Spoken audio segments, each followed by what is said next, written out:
You have endless choices, right? 1,000 different brands to buy, a million videos to watch, an entire internet of ideas at your fingertips. Every click, every purchase, every single decision feels like it's your own. But what if I told you that's an illusion? A carefully crafted stage play put on by a handful of corporations. This isn't a free market, it's an economic dictatorship. And this is the story of how they took control of everything you buy and everything you see.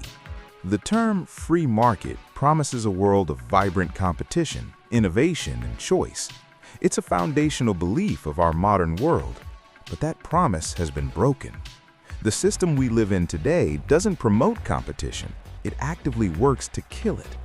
What has emerged is a new kind of monopoly, a networked web of corporate giants whose combined value is almost hard to comprehend, creating a concentration of power unseen in human history.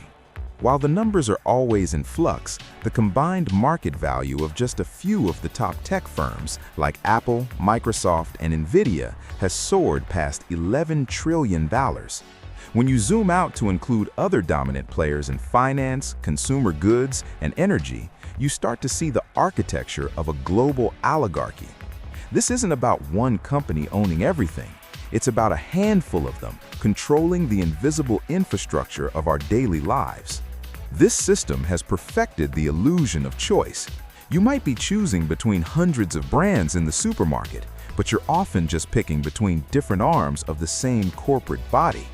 Free markets, it turns out, don't always stay free.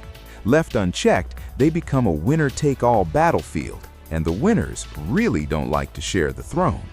And you don't need to stare at complex financial charts to see this in action.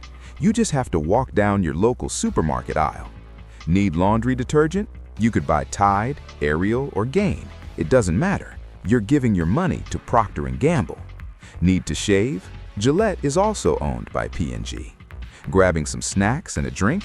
You might think you're choosing between Doritos, Lay's, Quaker Oats, and a bottle of Gatorade or Pepsi.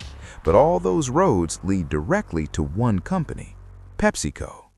This is the illusion in its simplest form, a dizzying array of brands, all leading back to a few central pockets. But this illusion goes beyond what you can put in your shopping cart. It extends to the very tools we use to think, communicate, and live. And this is where the monopoly becomes less of a commercial inconvenience and more of a societal threat. Welcome to Big Tech. Let's start with Google. It's not just a search engine, it's the search engine.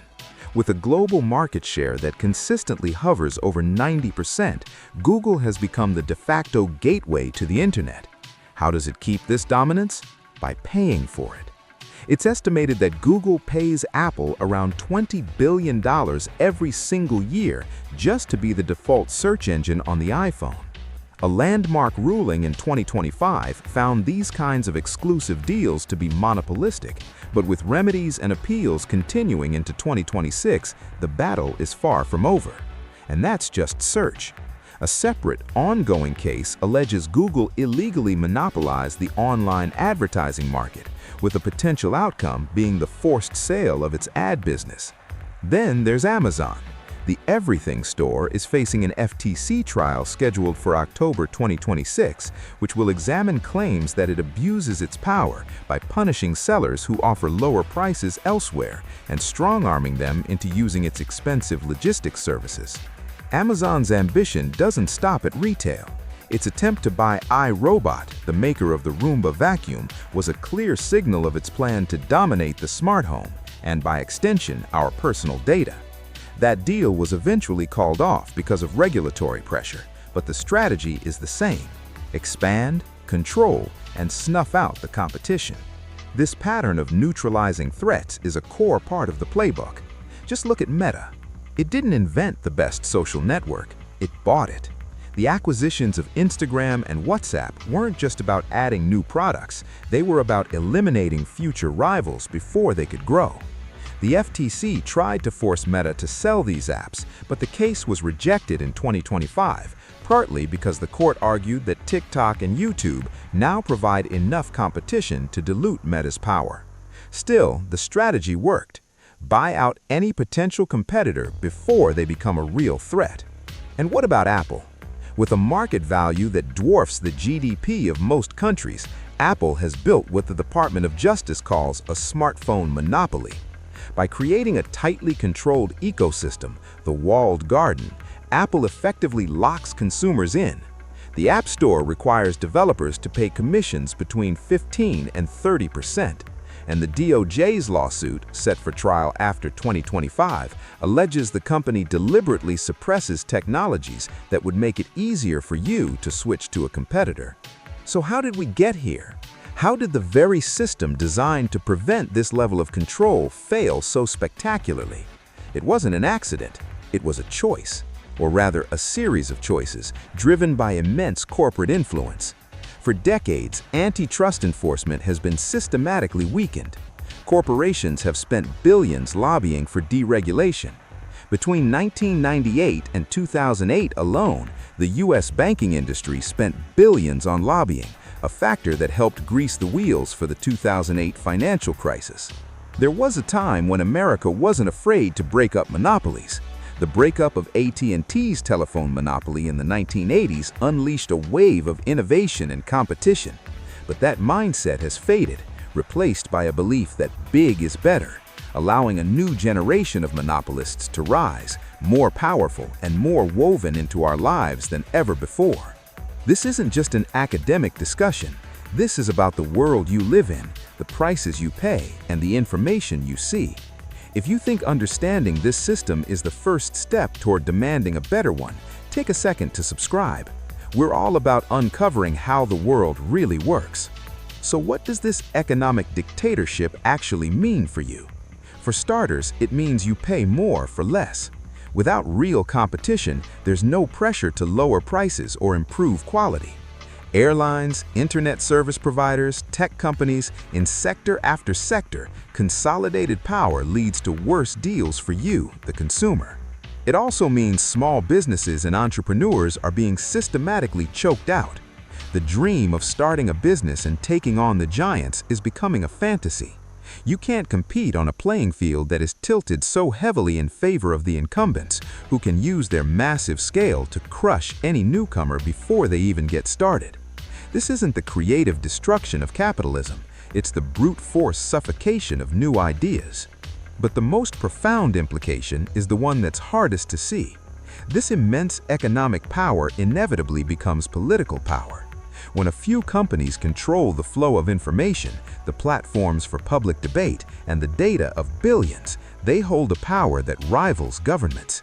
They influence laws, shape regulations to protect their dominance, and create a feedback loop where their power becomes more and more entrenched. This isn't just about markets anymore. It's about the very foundation of a democratic society. The free market has become a justification for a system that delivers the exact opposite of freedom. It has become a machine that concentrates wealth and power at a scale that is destabilizing, unsustainable, and profoundly unfair. We started with a simple illusion, the feeling of endless choice. But as we've seen, behind the curtain stands a small club of architects who have designed the market for their own benefit. From the food we eat to the technology we use, their control is deep and everywhere. The ongoing legal battles against Google, Amazon, and Apple are the biggest antitrust fights in a generation, but their outcomes are far from certain. Even if they succeed, they might only trim the branches of a tree whose roots run incredibly deep. The problem isn't just one company or one industry, it's a logic baked into our modern economy that the ultimate goal is not to compete, but to win, to achieve total dominance. So, this leaves us with a fundamental question. If the free market inevitably leads to monopoly, is the solution more regulation? Or do we need to fundamentally rethink our economic model? Thinkers around the world are already exploring alternatives, ideas like well-being economies that prioritize human and planetary health over pure GDP growth, or democratic structures like worker cooperatives that distribute power instead of concentrating it. There are no easy answers, but the first step is to see the world for what it is, to recognize the illusion of choice for what it is and to start asking what a truly free and fair economy would actually look like. The conversation doesn't end here. It begins now. What are your thoughts? Share your own examples of this illusion in the comments below. And if you want to keep exploring the hidden forces that shape our world, make sure you're subscribed and have notifications turned on. Thanks for watching.